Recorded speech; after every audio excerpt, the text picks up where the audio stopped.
సుమన్ టీవీలో మీ business promotions కోసం ఈ కింది నెంబర్ను సంప్రదించగలరు.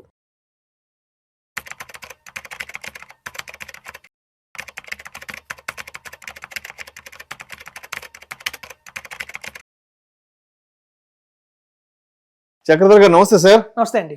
Welcome to Suman TV and welcome to Vishnu talks. Thanks అండి. చక్రధర్ గారు, ఈ వీడియోలో కాస్త డీటెయిల్ గా SIF ల గురించి మాట్లాడుకుందాం. స్పెషలైజ్డ్ ఇన్వెస్ట్మెంట్ ఫండ్ 2025లో స్పెషలైజ్డ్ ఇన్వెస్ట్మెంట్ ఫండ్ బాగా లైమ్ లైట్ లోకి రావడం జరిగింది.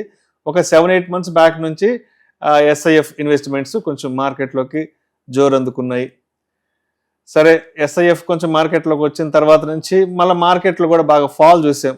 లాస్ట్ 2-3 months నుంచి మంచి ఫాల్ చూసాము. రీసెంట్ టైమ్స్లో యుద్ధం వల్ల కూడా మార్కెట్లు బాగా ఫాల్ అయ్యాయి. కాబట్టి SIFలు ఎలా ఉన్నాయి, ఏంటి SIF ఇన్వెస్ట్మెంట్స్ ఎలా ఉన్నాయి, అండ్ పెద్ద పెద్ద బ్రోకరేజ్ కంపెనీస్ కానివ్వండి, ఎక్స్పర్ట్స్ SIF గురించి ఏం చెప్తున్నారు? ఇది SIF అనేది ఒక మంచి ఇన్వెస్ట్మెంట్ అండి. నిజం చెప్పాలంటే ఒక SEBI security exchange board of India ఏదైతే ఉందో అదొక మిడిల్ క్లాస్ వాళ్ళకి ఇచ్చిన వరం అని చెప్పొచ్చు. ఎందుకు ఇంత మాట మాట్లాడని చెప్తాను నేను. ఇప్పుడు చూడండి, SIFs అన్ని కూడా మనకి వాళ్ళ 10 రూపీస్లో అవైలబిలిటీలో ఉన్నాయి. అంటే కొత్తగా స్టార్ట్ అయినాయి కాబట్టి, ఒక 6 నెలల క్రితం స్టార్ట్ అయినాయి కాబట్టి మనకి కేవలం 10 రూపాయల NAVతో స్టార్ట్ అయినాయి. ఇట్లాంటి టైంలో కనుక ఎవరన్నా 10 లక్షలు ఇన్వెస్ట్మెంట్ చేస్తే, మీకు తెలుసు SIF అనగానే మినిమం 10 lakhs ఇన్వెస్ట్మెంట్ చేయాలి. సో ఇలా 10 lakhs ఇన్వెస్ట్మెంట్ చేసినప్పుడు 10 రూపీస్తో మనకి దగ్గర 1,00,000 యూనిట్లు అయితే వస్తాయండి. సో ఎప్పుడైతే మార్కెట్లో గణనీయంగా ఈ 10 రూపీస్ NAV కాస్త ఫ్యూచర్లో 100 రూపీస్ NAVకి టచ్ అయిందంటే మీకు ₹1,00,00,000 వచ్చినట్టే. అంటే పెట్టింది 10 లక్షలు, మనకి రాబడి ₹1,00,00,000. పెట్టిన 10 లక్షలు మనతో రావాలంటే ఇది ఒక సులువైన మార్గం. ఇప్పుడు చూడండి, చాలా మ్యూచువల్ ఫండ్స్ మన ఇండియాలో చూస్తూనే ఉన్నాం.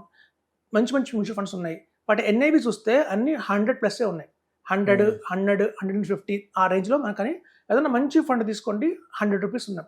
మనం అనుకుంటాం, చాలా మంది అడుగుతారు, అరే ఇట్లా ఆల్రెడీ ఒక ఫండ్ 100 రూపీస్ అయిపోయింది, ఇదే ఇట్లాంటి ఫండ్లో కనుక నేను అది 10 రూపీస్లో ఉన్నప్పుడు ఇన్వెస్ట్మెంట్ చేస్తుంటే అది 8 సంవత్సరాల క్రితం కావచ్చు, 10 సంవత్సరాల క్రితం కావచ్చు, ఇవాళ ₹1,00,00,000 అయిపోయేది. సింపుల్గా అయిపోయేది ₹1,00,00,000. కానీ ఇప్పుడు అలాంటి పరిస్థితి మళ్ళీ వస్తుందంటే మ్యూచువల్ ఫండ్స్లో రాదు. ఇప్పుడు నేను ఒక మంచి ఎగ్జాంపుల్ చెప్తాను. నాకు ఒక కజిన్ ఉన్నాడు. ఇది 2010 ఆ టైంలో.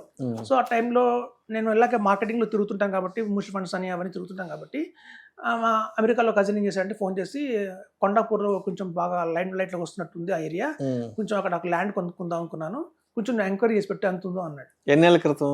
2010 ఆ టైంలో. 15-16 years బ్యాక్. అక్కడ చూస్తే నేను చాలా కొంచెం కజిన్ అడిగాడు, సరే మనం ఏదో హెల్ప్ చేయాలి అని చెప్పి నేను బాగా తిరిగి నా సర్వే చేస్తే అన్ని 20,000, 22,000 ఆ రేంజ్లో ఆ రోజున అవైలబిలిటీలో ఉన్నాయి. నేను చెప్పాను 22,000లో దొరుకుతుంది ఇక్కడైతే కొనుక్కుంటే బాగానే ఉంటుందని. కానీ అతను ఏమన్నారంటే 22,000 చాలా ఎక్కువ, 10,000 అయితే బాగుంటుందేమో, 15,000 అయితే బాగుంటుందేమో అనుకున్నాడు. అనుకుని కొన్ని కారణాల వల్ల అది చేసుకోలేదు.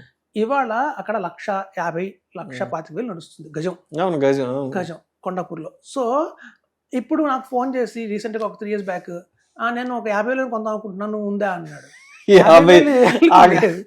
ఎప్పుడో జమానా అది అయిపోయింది, ఆ రోజులు దాటిపోయినాయి. సో ఎప్పుడైతే ఒక గజం స్థలం కనుక మనం కనుక తక్కువ ప్రైస్లో వదిలేసుకుంటే దాన్ని మళ్ళీ ఆ తక్కువ ప్రైస్లో మనం ఎలా కొనలేమో, అలాగే NAVs కూడా అంతేనండి. మ్యూచువల్ ఫండ్స్లో కానివ్వండి, SIFలో కానివ్వండి, 10 రూపీస్తోనే స్టార్ట్ అవుతాయి ఏ ఫండ్ అయినా. సో ఇప్పుడు చూడండి, ఏదైనా ఒక ర్యాండమ్గా మంచి ఫండ్ తీసుకోండి, మంచి స్మాల్ క్యాప్ ఫండ్ తీసుకోండి. ఇండియాలో నెంబర్ 1 స్మాల్ క్యాప్ ఫండ్ ఇవాళ 150 రూపీస్కి మనకి అవైలబిలిటీలో ఉంది NAV. సో అట్లాంటి NAV మళ్ళీ నాకు 10 రూపీస్ రావాలంటే రాదు. అది ఈవెన్ అడ్వైస్ కూడా ఇవ్వలేడు, హెల్ప్లెస్ అయిపోతాం. సో కాబట్టి ఏంటంటే ఇప్పుడు మనకి అలాంటి మంచి అవకాశం, ఎవరైతే కనుక మ్యూచువల్ ఫండ్స్లో 10 years బ్యాక్ ఇన్వెస్ట్మెంట్ చేయలేకపోయారో, ఒక మంచి మిస్ అయ్యారో ఆపర్చునిటీని, వాళ్ళందరికీ కూడా మళ్ళీ ఇంకొక అవకాశంగా మనకి సెబీ ఇచ్చింది SIF. సో ఇవాళ మీకు చూస్తే అన్ని SIFలు 10 రూపీస్లో దొరుకుతున్నాయి. సో 10 రూపీస్లో ఎవరైతే మీరు కొనుక్కుంటారో NAV, ఇవాళ కనుక 10 lakhs పెట్టి అది కనుక 100 రూపీస్ అవ్వగానే మనకి 1 crore చేతికి వచ్చేస్తుంది. ఒకవేళ కనుక డిలే చేసి చూద్దాము, ఆలోచిద్దాము, ఇంకొంచెం ఆలోచిద్దాము, వెయిట్ చేద్దాము, కొత్తగా వచ్చినాయి కదా, ఒక 5 ఏళ్ళు ఆగుదాం అనుకున్నారు అనుకోండి, ఇవాళ 10 రూపీస్లో ఉన్నాయి కాస్త 20 రూపీస్ అయిపోతుంది. సో 20 రూపీస్ అయిపోయిన రోజున మీరు 10 lakhs పెట్టాలి. ఆ రోజున కూడా 10 lakhs పెట్టాలి. మినిమం టికెట్ సైజ్ 10 lakhs కాబట్టి మీకు 50,000 యూనిట్లే వస్తాయి. అప్పుడు అది 100 రూపాయలు NAV అయినప్పుడు మీకు వచ్చేది అంతా 50 లక్షలే. అంటే మీరు 50 లక్షలు నష్టపోయినట్టే. సో ముందుగా ఇన్వెస్ట్మెంట్ చేసిన వాళ్ళకి ఆపర్చునిటీ ఏంటంటే, ఎప్పుడు 10 రూపీస్లో ఇన్వెస్ట్మెంట్ చేస్తామో అది కనుక 100 రూపీస్ టచ్ అవ్వగానే మనకి 1 crore వచ్చినట్టే అకౌంట్కి. సో మనం చూస్తే ఇప్పుడు మార్కెట్ చూసాం, లాస్ట్ 6 months నుంచి చాలా డ్రాస్టిక్ ఫాల్ అయితే ఉంది, చాలా కరెక్షన్స్ అయితే వస్తున్నాయి. ఇట్లాంటి టైంలో చూస్తే మీరు ఏదన్నా మ్యూచువల్ ఫండ్స్ తీసుకోండి, ఏదన్నా తీసుకోండి స్కీము, -10, -5, -6 అలా బాగా దారుణంగా పడ్డాయి. ఈవెన్ మనకి బ్యాలెన్స్ అడ్వాంటేజ్ ఫండ్స్ కానివ్వండి, మల్టీ అసెట్ ఫండ్ కానివ్వండి, అన్నీ కూడా బాగా పడ్డాయి. కానీ ఇప్పుడు కొత్తగా వస్తున్న ఎస్ఐఎఫ్స్ కూడా అదే టైంలో 6 months బ్యాక్ వచ్చిన ఎస్ఐఎఫ్స్లో కూడా మీరు చూస్తే ఆల్టివా వాళ్ళది కానివ్వండి 10.25% ఉంది ఇవాళ. అంటే అది పడలేదు. అంటే మార్కెట్ కరెక్షన్ ఇంత జరిగినా కూడా 10 రూపీస్కి బిలో వెళ్ళలేదు. అది 10 రూపీస్ పైన కూడా మనకి అవైలబిలిటీలో మార్కెట్లో ఉంది. సో అవి ఎందుకు తట్టుకుంటున్నాయి అంటే డైవర్సిఫికేషన్ వల్ల. అంటే అందులో మీకు ఆల్రెడీ ఈక్విటీ కొంత ఉంది, డెట్ ఉంది, రియల్ ఎస్టేట్ ఉంది, డెరివేటివ్స్ ఉన్నాయి. వీటన్ని కాంబినేషన్ వల్ల మనకి మార్కెట్లో ఇవాళ అంతగా బాగా పడట్లేదు. అలాగే చూస్తే ఇప్పుడు మనకి కొన్ని ఎన్ఐబీస్ అయితే ఉన్నాయో ఎస్ఐఎఫ్లో కూడా మనకి 9 రూపీస్ 50 పైసా అలాంటి అవైలబిలిటీలో ఉన్నాయి. కేవలం ఇప్పుడు ఇంకా ఏంటంటే మనం పెట్టిన 10 లక్షలకి 1,00,000 యూనిట్ల పాటు ఇంకో 10,000 యూనిట్లు ఎక్స్ట్రా వస్తాయి. దీనివల్ల రేపు పొద్దున రాబోయే రోజుల్లో మార్కెట్లో మనకి 100 రూపీస్ ఎన్ఐబీ అయిన రోజున 1,11,00,000 వస్తుంది. సో కాబట్టి ఒక ఆపర్చునిటీ అండి యాక్చువల్గా చెప్పాలంటే. అలా ఈక్విటీ కూడా ఉన్నాయి ఆల్రెడీ. మన బంధన్ వాళ్ళది చాలా బాగా పర్ఫార్మ్ చేస్తుంది. అలాగే ఎడల్వైజ్ వాళ్ళది ఎక్సలెంట్ పర్ఫార్మెన్స్ చేస్తుంది. ఐసిఐసిఐ కూడా బాగానే ఉంది. అలాగే 361 అనే వాళ్ళ డైనమిక్ ఈక్విటీ కూడా చాలా బాగా పర్ఫార్మ్ చేస్తుంది. ఇవన్నీ కూడా మార్కెట్లో పడ్డా కూడా అంత భారీగా పడట్లేదు.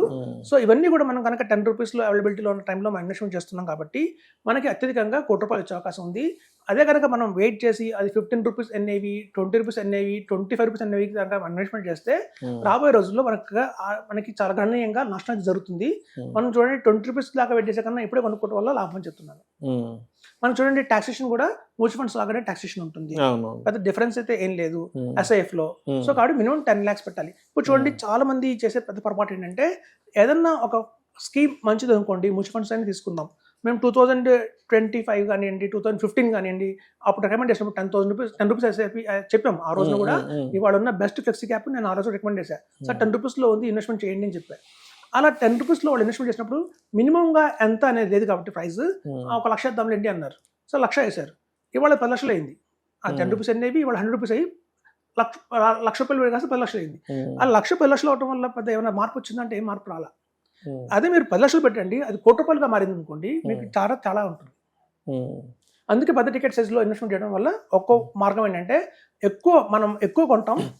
మనం అది కనుక మినిమం అనేది లేదనుకోండి, ప్రతి వాళ్ళు 10,000 వేద్దాంలే, 25,000 వేద్దాంలే, టెస్ట్కి వేద్దాం, ఒక 50,000 వేద్దాం అనుకుంటారు. ఆ తక్కువ అమౌంట్ ₹10 కొన్నందువల్ల రేపొద్దున అది 200 రూపీస్ ఎన్ఏవి అయినా మనకి 10 lakhs 20 lakhs అవుతుంది. దానివల్ల మన స్థాయి ఏమైనా మారుతుంది అంటే ఏం మారదు. అదే మనం అదే 10 రూపీస్లోనే మనం పెద్ద అమౌంట్ 10 lakhs పెట్టామనుకోండి, అది రేపొద్దున 200 ఎన్ఏవి అయినప్పుడు 2 కోట్లు అవుతుంది. పెట్టింది 10 లక్షలే కానీ వచ్చింది 2 కోట్లు. అప్పుడు మనం ఏంటంటే మన స్థాయి ఆటోమేటిక్గా మారుతుంది. సో కాబట్టి 10 రూపీస్ ఉన్న ఎన్ఏవిలో మనం పెద్ద మొత్తంలో పెట్టాలి.